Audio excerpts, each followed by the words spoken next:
পুরাতন দলিল কিভাবে খুঁজে পাবেন? আপনার জমির দলিল অনেক পুরাতন, কিন্তু দলিলটি কোথায় আছে বা দলিলের নম্বরই জানা নেই, তাহলে কি করবেন? চিন্তার কিছু নেই। কিছু তথ্যের মাধ্যমে পুরাতন দলিলের খোঁজ বের করা সম্ভব।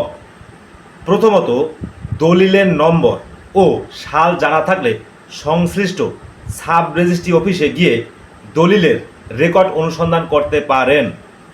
কিন্তু দলিলের নম্বর জানা না থাকলে কি করবেন?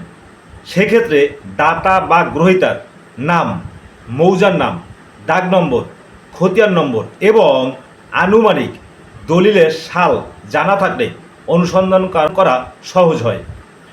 রেজিস্ট্রি অফিসের সূচিবহি বা ইন্ডেক্স থেকে প্রয়োজনীয় তথ্য খুঁজে বের করে দলিলের নম্বর ও সাল শনাক্ত করা যেতে পারে।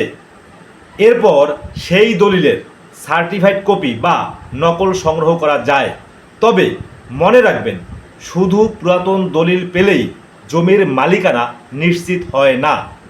দলিলের পাশাপাশি সিএস, এসএ, আরএস, বিএস খতিয়ান, নামজারি, দখল এবং অন্যান্য সংশ্লিষ্ট কাগজপত্র যাচাই করা জরুরি। তাই আপনার জমির পুরাতন দলিল হারিয়ে গেলে বা দলিলের তথ্য না জানা থাকলে আগে প্রয়োজনীয় তথ্য সংগ্রহ করুন এবং সংশ্লিষ্ট রেজিস্ট্রি অফিসে অনুসন্ধান করুন।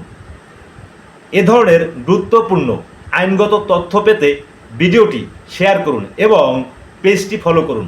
ধন্যবাদ, আজকে পর্যন্তই।